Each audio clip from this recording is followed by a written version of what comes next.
They speak of him in the crowded tea-houses of Marrakesh as a simple traveler, yet in the elite science circles of Zurich, they call him a genius. Some swear he can calm a charging elephant with a single whisper. Others claim he once taught quantum mechanics to an isolated tribe in the Amazon.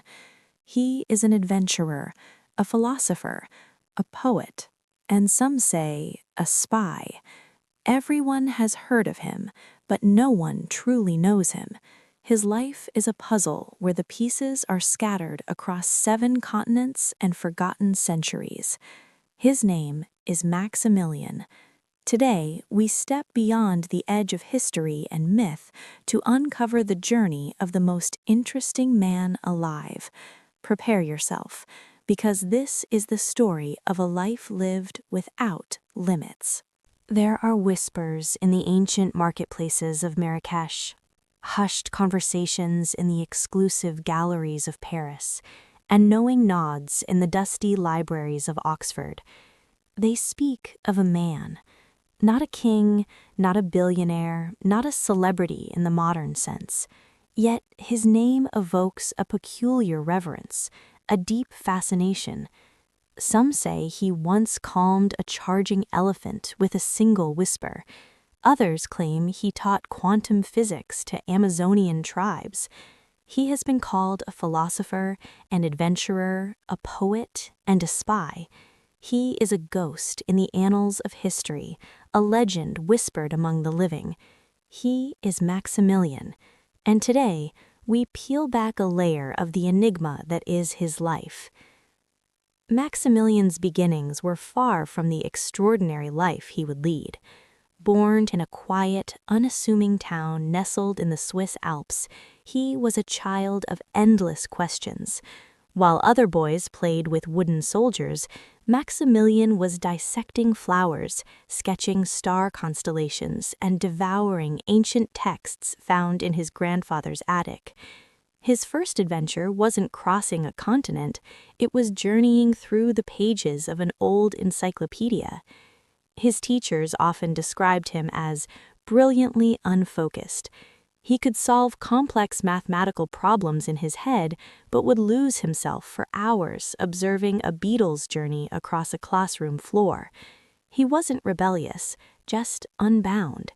His most cherished possession was a worn-out map of the world, adorned with countless thumbprints and circled locations, places he vowed to see, stories he promised to uncover. His parents, practical and hard-working, struggled to understand his son's insatiable curiosity. They wanted him to pursue a stable career, perhaps in banking or law. But Maximilian saw the world not as a series of obligations, but as an infinite library waiting to be explored. By the time he was 18, armed with a backpack and a burning desire for knowledge, he left the comfort of his small town, never to truly settle in one place again. Maximilian's education began where formal schooling ended. He spent his early 20s traversing continents, learning not from textbooks, but from the raw, unfiltered experience of life. He trekked through the scorching Sahara, learning the language of the Tuareg nomads and the secrets of navigating by stars. He lived for a year in a Buddhist monastery in the Himalayas, mastering meditation and the delicate art of calligraphy, his hands becoming as skilled with a brush as his mind was with philosophy. It wasn't just about seeing places, it was about immersing himself. In the bustling fish markets of Bangkok, he didn't just buy food, he learned the intricate economics of a vendor's daily struggle. In the impoverished villages of South America, he wasn't just a tourist, he helped build wells, bringing clean water and hope.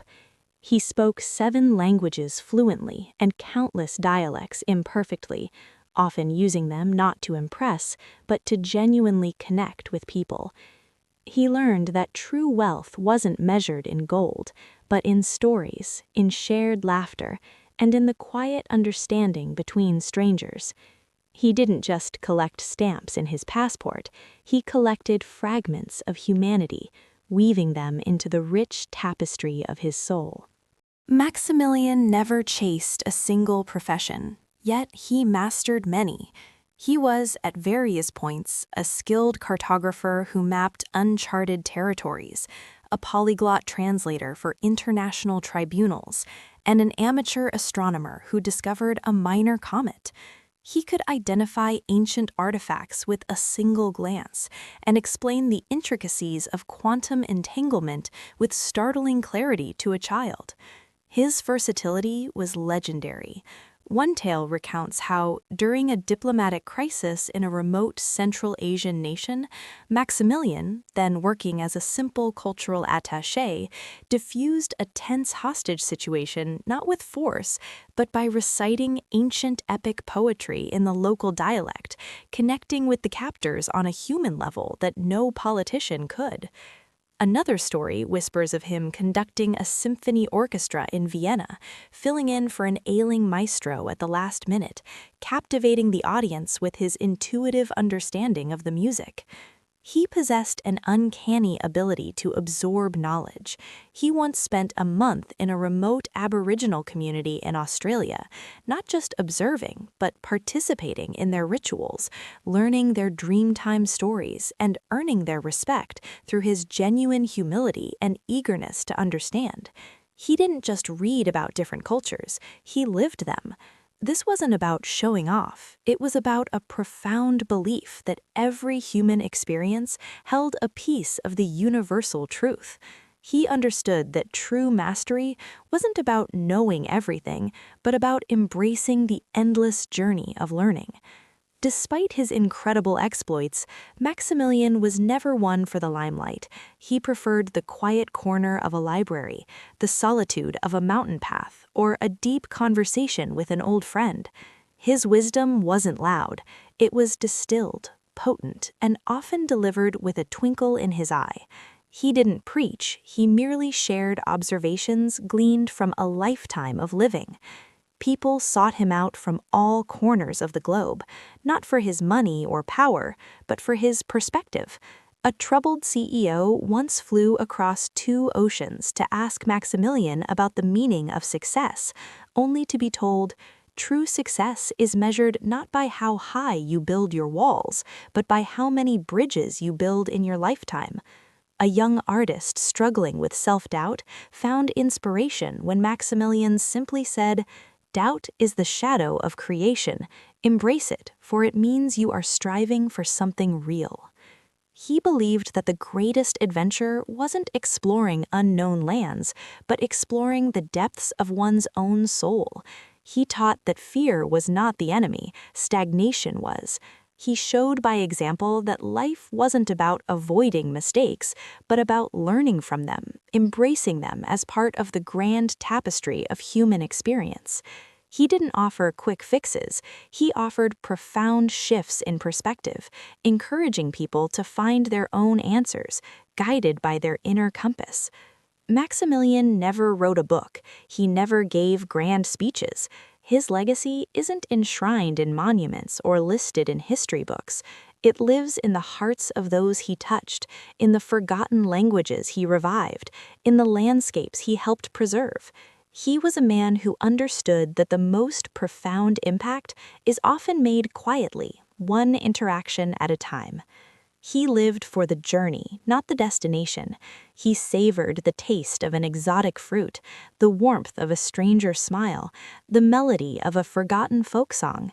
He proved that the richest life isn't about accumulation, but about experience, not about knowing the answers, but about never stopping the questions. Many say he still roams the earth, a silver-haired ghost of wisdom, appearing when he is most needed, sharing a cryptic piece of advice and then vanishing as mysteriously as he arrived. Perhaps you've met him unknowingly. Perhaps he was that kind stranger who offered a wise word, that old man who shared a knowing glance. Maximilian's story isn't just about a remarkable man, it's an invitation to look beyond the ordinary, to question the unquestionable, and to embrace the vast, untamed wilderness of your own life. What mysteries will you uncover? What stories will you live? The world is waiting. Your chapter is still unwritten.